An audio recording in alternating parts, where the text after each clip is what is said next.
السلام علیکم، میرا نام ابراہیم ہے اور میں ماسیہ انسٹیٹیوٹ میں ایک ویب ڈیولپر ہوں۔ آج میں جس موضوع کی طرف آپ حضرات کی توجہ دلانا چاہتا ہوں وہ ہے کہ ہم پاکستان میں موجود زرعی وسائل کو صحیح طریقے سے استعمال کر کے پاکستان کی زراعت کو کتنا بہتر بنا سکتے ہیں۔ ہمارا نقطۂ نظر یہ ہوگا کہ ہم پاکستان اور اسرائیل کو میسر زرعی وسائل کو آپس میں کمپیئر کریں گے، اور پھر ہم اینڈ میں ان کی ریشو دیکھیں گے کہ پاکستان میں زراعت ایک رقبے سے کتنی زراعت حاصل ہوتی ہے اور اسرائیل میں کس طرح ہوتی ہے۔ پہلے تو میں یہ وضاحت کر دوں، اسرائیل ایک تنظیم ہے، دہشت گرد تنظیم ہے جو کہ فلسطین کے زیادہ تر علاقے کو کنٹرول کرتی ہے۔ اب ہم چلتے ہیں میسر وسائل کی طرف۔ پاکستان زرعی پیداوار کے حساب سے دنیا کا 7واں بڑا ملک ہے۔ پاکستان کی 80% لینڈ زراعت کے قابل ہے، اور اس کے علاوہ 18% پاکستان کا GDP حصہ زراعت پر مشتمل ہے۔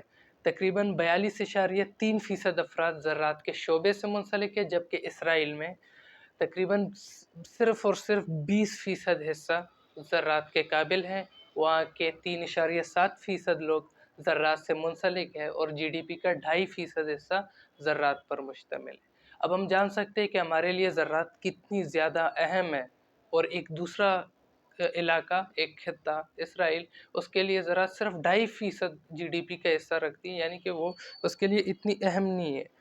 اب سوچنے کی بات یہ ہے کہ ہمارے 74 لاکھ کسانوں کے پاس صرف اور صرف 11 لاکھ ٹریکٹرز ہیں، یعنی کہ ہر 10 کسان میں سے ایک کسان کے پاس ٹریکٹر ہے، جبکہ اسرائیل میں 2.5 لاکھ کسانوں کے پاس 1.5 لاکھ ٹریکٹرز ہیں، یعنی کہ 10 میں سے 6 کسانوں کے پاس ٹریکٹرز موجود ہے۔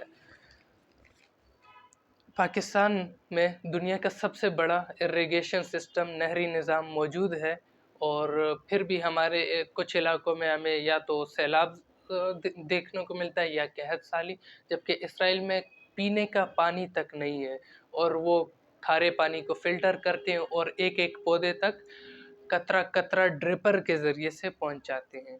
اس کے علاوہ اگر ہم بیماریوں کی بات کر لیں تو پاکستان میں تقریباً 20% فصل بیماری کی نظر ہو جاتی ہے، جبکہ اسرائیل میں یہ نہ ہونے کے برابر ہے۔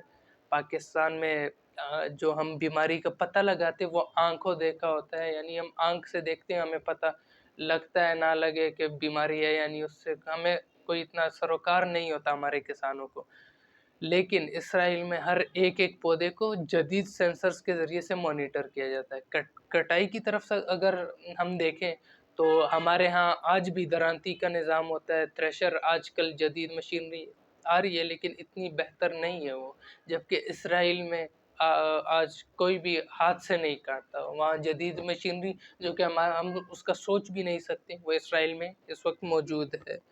آخر میں نتیجہ یہ نکلتا ہے کہ جہاں ہم 1 من گندم نکالتے ہیں، اسی رقبے سے اسرائیل 3 سے 4 من گندم نکالتا ہے۔